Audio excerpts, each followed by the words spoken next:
Hello, fellow infotainment enthusiasts. We're going to go over the Audi RS6 infotainment. So starting off, we've got two touch screens, which is cool. We don't have any rotary knob or anything anymore. And then we've got a digital display that we can control kind of with this and a bit more here. So to start things off, we've got our home screen. So the icons are color coded, which is pretty cool. It's very fluid. And then say you want something saved there, I can hold this and drag it here, which is awesome. You can do that with Carplay as well when you hook it up. When you hook up Carplay, you're going to get an option to do wireless or wired Carplay. And if you do wireless, it'll automatically connect through Wi-Fi or whatever.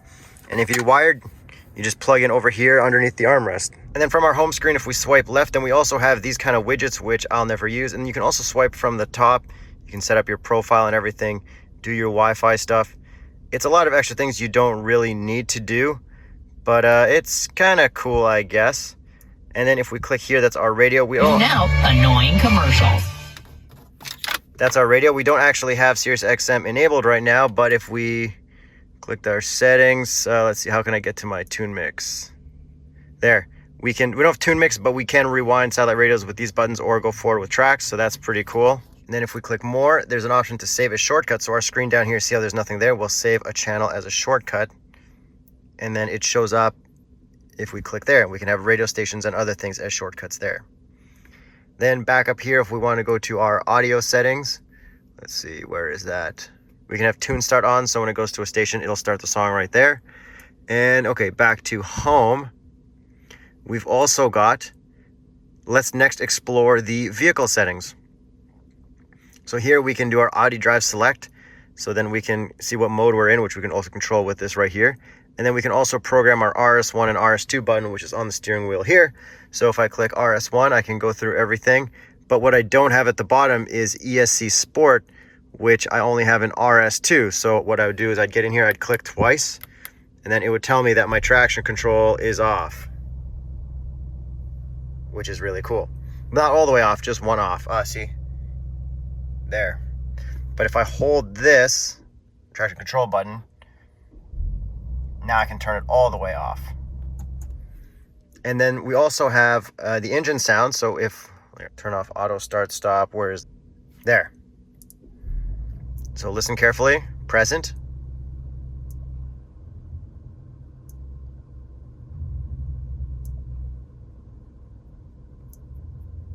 So that does also open up a valve and I think add some pumped in audio, which is pretty cool.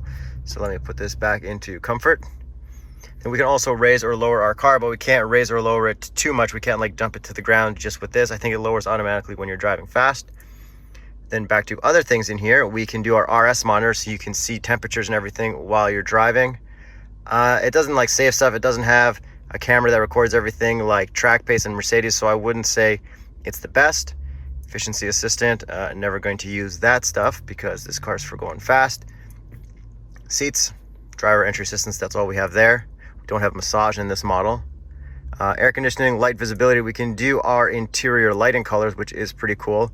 We have a lot of options, and then we can also set it up as individual, so we can pick from all these cool colors, and then we can do our surface or our lines. So that is a pretty good option for interior lighting as far as I'm concerned. Then we also have parking aid, just our beeping, rear car traffic assist, driver assistance, distance warning, all that kind of stuff. You do want to have that on, but that's not your lane keep settings. Your lane keep settings will be, let's see, where's the lane keep settings? I'm not sure where the lane keep settings are. I think they're just like automatically on. Settings and service, just boring stuff. The garage door opener is pretty cool because then you can program your garage door opener to the car, and then all you have to do is click one of these buttons here to open your garage. You don't actually need to carry your garage door opener with you, so that's great if you daily this car. Then let's go back. Favorites. I don't really know what this favorite stuff is for. I never use favorites because I never have the cars long enough. So back to home. Then we have our settings. And in settings, we've got general, which is just the normal stuff, nothing exciting. And then display and brightness, which is exciting. We can change the brightness, the head-up display. So right here you can see this is just a boring normal head-up display. But if we go to our RS mode, we get this cool one. Then we have nice shift lights in there. And you can change all the heights and everything which you'll probably do to make this perfect for you. Then the Audi Virtual Cockpit. We have RS Sport, RS Performance, RS Runway, and that's our gauge screen right here. So if I click View, it'll put it back to the main screen it's supposed to be. So yes, change now. We're going to Audi RS Sport. So that's the normal one. And if we click View right here on the steering wheel, it'll do that and put all the info there. I actually am already on Reduced Display, so I need to go back to our, let's do Trip Computer. So we have all this information, and if you click the View button, it changes that up. And then also at the top, if you click these buttons right here, you can get your radio, your phone, your map. So that is pretty cool. And then that changes along with each one, and you can also configure this here, but you don't really need to do much. RS Performance. So this is the best one, and here's what it looks like in the other view. Here's what it looks like in Reduced Display. Really nice. And then other things we can do our Sport Display, which will show you how much power you're using in percentage. Lap times, lap statistics, acceleration measure, all that cool stuff. And then, oh, let me go back to Reduced Display. And the last mode is Runway, which I don't really like because I feel like it's going the wrong way. I feel like it's going from the top down to red line. So it's kind of weird. And the shift lights don't really like vibe with the way I drive. And then this top one will still be this head-up display. So that's also kind of weird. But it is cool that they have a new kind of infotainment screen for that. And that's pretty much it with the gauge cluster as far as I'm concerned for this kind of stuff. Let's see, what other things do we have? MMI. So this is touchscreen feedback. So right now I'm just giving a light click and everything is just working. If I put on haptic feedback, that means, like, see how I'm touching light now? It won't click. I need to give a full click, which really sucks. So I would recommend turning that off so everything's just a normal touch screen in the Audis. And screen cleaning, you click this, and that way you can wipe the screen without actually clicking all the buttons. Because I guess maybe you can do that with the car off. I don't know. That's just how they have it set up. And then just more boring stuff. Users is cool if you want to set it up to yourself, but you know, not everyone needs to do that. Telephone, contacts, yeah, it's just whatever. Oh, there is a disk drive in the glove box, and I did see something in the infotainment that said DVD, but I'm not going to try to figure that out because I don't need to really mess with DVD players and stuff in a car like this.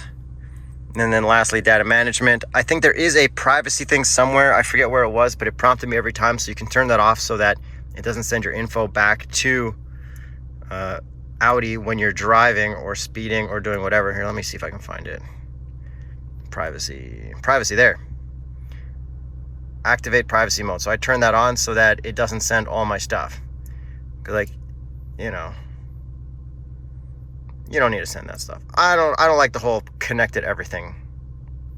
And then if we swipe over, users, purchases, weather, stuff you're never going to use. You're not going to use your news in your car. I mean, you might, but like, I'm never going to use that. And I think that's pretty much it for that part. This lower screen here, if we click this button, we can turn on our climate. It's very easy to use. We can direct where the air goes, temperature up and down. Got our heated and cooled seats right here. AC is on. Let me just turn that off so that it doesn't get too loud. We can sync it so both are the exact same. Here's where you turn off your auto start stop, and then again, here's your favorites if you did set any up. And then we've got our traction control right here. Defrost. This is back to your safety stuff, and this button is for your 360 cameras, which I really like in this car. So if I click this button right here, 3D, you can see all the way around, which is very cool. Not very useful, but cool. And then this button here, you have your different modes. You can click here to see every single different parking mode, which is very cool. And then you can also click whatever part of the car you want to see on this here. And it's pretty clear, pretty easy to see, and pretty useful for parking. And I guess you can also get rid of this graphic and just make it black and just sensors, but I don't know why you'd want to do that. And we got a volume knob right here, which is also tuning. It goes left and right. And then we also have a lot of good controls here. Very, very easy to use on the steering wheel. Nothing weird about this at all. Oh, and then one last thing is your headlights. You can click auto or on. So you get auto, low beams, side marker lights. But if you're actually driving, once you click this, it's pretty much auto or parking lights. So it's really not that good. I'm not actually sure if you can have just the cool headlights on and taillights on while driving. Anyways, that's my infotainment review of this Audi RS6. It's been a while since I've done one, but those seems to be the only things on my personal channel that get a whole bunch of views. So shout out this car and infotainment. Let me know if you like it. It's very simple, but also pretty limiting compared to what you get in an E63 S wagon. Subscribe for more car stuff and random stuff.